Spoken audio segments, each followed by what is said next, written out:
Hey, thanks for making it to Veterans Info Tap. I am glad you made it, and here is why.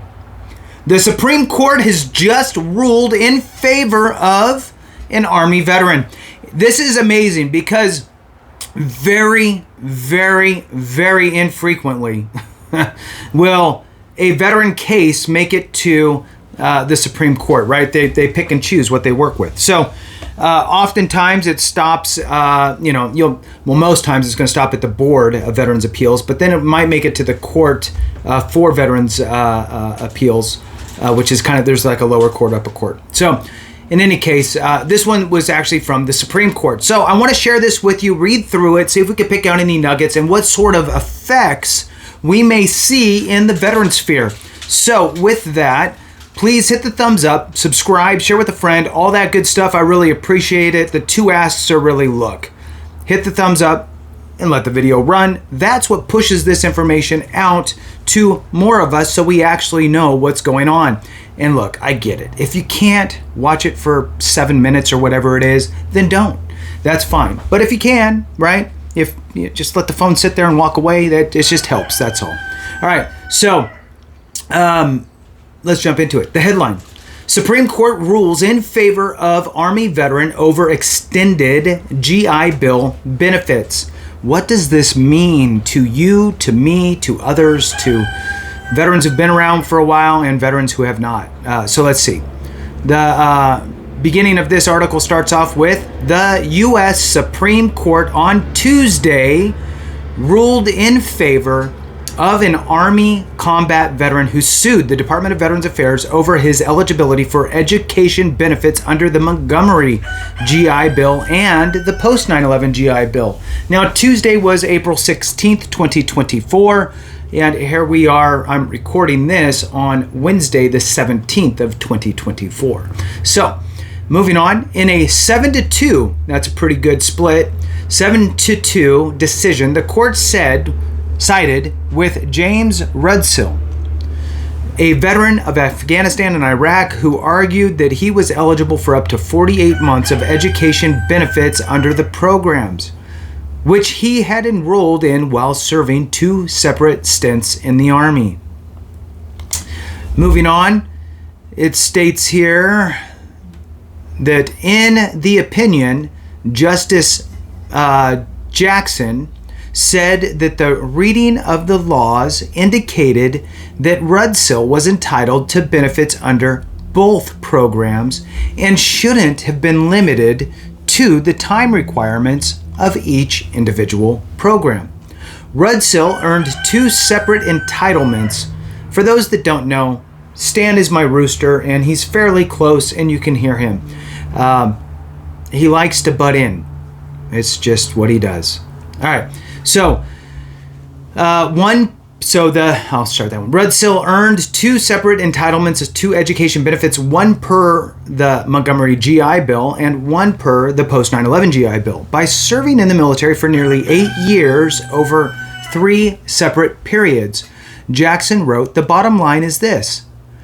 Veterans," and again, Jackson, it would be the one of the justices.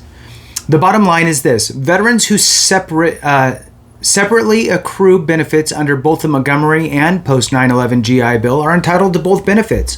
Makes sense to me because you're paying into that stuff.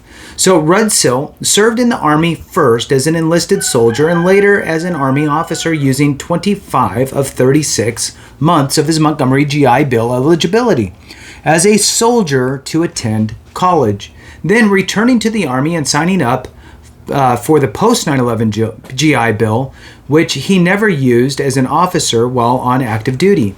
When he left the Army as a captain, he applied to Yale Divinity School with the intention of becoming a priest and returning to the Army as a chaplain. He planned to pay for the school with his Post-9/11 GI Bill benefits, believing that he had 23 months remaining of additional education benefits. But the Department of Veterans Affairs said he only had 11 months of eligibility under the program. In the case, Rudisill argued that a Korean War-era law allowed veterans to use benefits from a combination of programs for up to 48 months. the federal government argued that a veteran eligible for Montgomery GI Bill, who later was eligible for a more generous post-9/11 GI Bill when it was introduced, were to make a decision on which to use. I remember that clearly, and I'm sure that there's a lot of you that do too. Look, hey, post-9/11 bill, post-9/11 GI Bill's here now. You got to choose which one. You can only pick one, right? So let's move on. So it was introduced to make a decision on which one to use, and in doing so agreed to combine the two programs for 36 months of eligibility, the maximum allowed under each separately. Rudisill's attorneys have said the decision could affect roughly 1.7 million veterans. 1.7 million veterans, according to the Associated Press. However, the VA has disputed that number, noting that the lawyers have not identified any other similar cases. Or noting that the lawyers have not identified any other similar cases. Well, I mean, most people just take it. They go, oh, okay, well, that makes sense. I should have to, just pick one or the other. So I'll tell you what, people will be coming out of the woodworks now. In a statement released through his attorney, Rudisill said the case was a fight for all military veterans who, like me, were denied what they were promised after their service to our country. It has been humbling to represent the veterans community, and I am so grateful for my legal team and the court's decision here, said Rudisill, who now works for the FBI. Following the announcement, a spokesperson for the Department of Veterans Affairs said the VA was reviewing the decision. As always, we are committed to helping veterans get world-class education they've earned so they can continue successful careers after leaving the military, VA Press Secretary Terrence Hayes said in a release.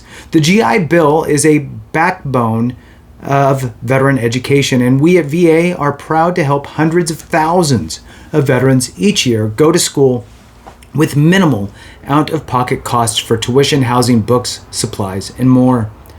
According to the statute, service members aren't allowed to use GI Bill programs concurrently. They must use one or the other. But in the decade after September 11th, 2001, millions of service members were eligible for the Montgomery GI Bill when the post-9/11 GI Bill was introduced. An extended period of overlap, and Congress allowed those who served after 9/11 but before the law passed to opt into post-9/11. Jackson said in the opinion,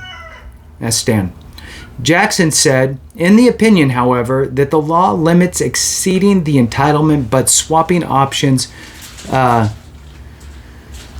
Jackson said in the opinion, however, that the law limits exceeding the entitlement but swapping options but does not exhaust the requirement. I'm kind of confused with that, but let's move on.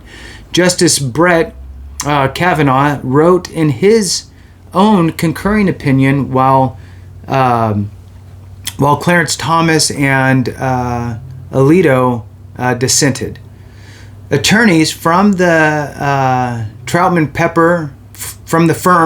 Pepper, including Tim McHugh, who worked on the case as the first-year associate, and David DiPippo with Dominion Energy, argued the case in November. In a statement Tuesday, they said the decision was a career highlight. Today is monumental for millions of veterans, and we are relieved by the court's decision, DiPippo said in a statement. The case stretched for the better part of a decade, but we are proud of the lasting effects it will have for our country's deserving military veterans. This story has been updated to clarify Timothy McHugh's involvement in the case. McHugh originally was with Hunton Andrews Kurth LLP. All right, so anyway, that concludes it. So big win here for the veteran sphere, like I say.